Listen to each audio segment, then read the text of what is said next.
એક કચ્છના વાંઢિયાના ખેડૂતો હોય, જામનગર દ્વારકાના ખેડૂતો હોય, પછી દક્ષિણ ગુજરાતના ખેડૂતો હોય, કે હમણાં જ વઢવાણમાં જ્યારે પાવર ગ્રીડનું કામ શરૂ કરવા જઈ રહ્યા છે ત્યાંના ખેડૂતો હોય, દરેક ખેડૂતને મૂંઝવતો સવાલ છે.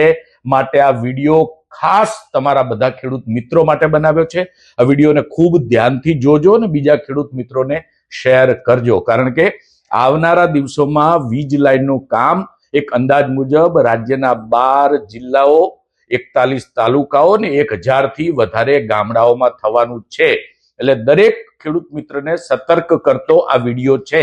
નમસ્કાર, હું છું આપનો ખેડૂત મિત્ર વિનોદ અને આ વિડીયો આજે બનાવવાનું કારણ એ છે કે જ્યારે તમારા ખેતરમાંથી વીજ લાઈનનું કામ ચાલતું હોય ત્યારે જો તમારે કંપની સાથે સમાધાન નથી થતું તો તેમાં કલેક્ટરે દરમિયાનગીરી કરવાની હોય છે.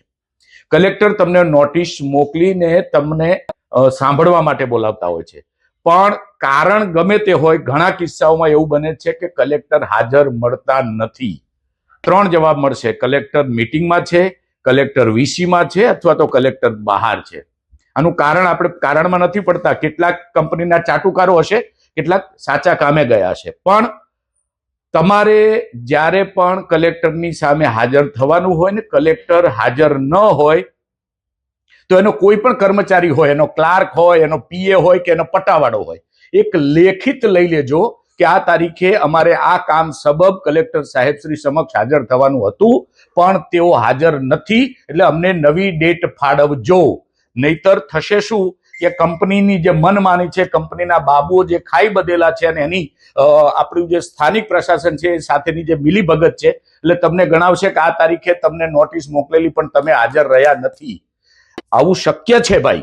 એટલા માટે જ્યારે પણ તમારે કલેક્ટર સમક્ષ હાજર થવાનું હોય, કલેક્ટર તમને મળે નહીં તો કલેક્ટરની ઓફિસમાંથી એક લેખિત લઈ લેજો અને ઓસી કોપીમાં એ જે બાબુ કે અધિકારી કે પીએ છે કલેક્ટરના, તેમની સહી લઈ લેજો.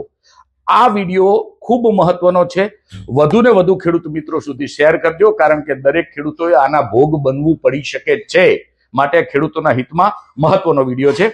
આપ હજી પણ જો ખેડૂત પોથી સાથે નથી જોડાયા તો જોડાઈ જાઓ અને બીજા મિત્રોને પણ જોડો, કારણ કે ખેડૂત પોથી છે ખેડૂતો દ્વારા ચલાવવામાં આવતું ખેડૂતો માટેનું પોર્ટલ. જય જવાન, જય કિસાન.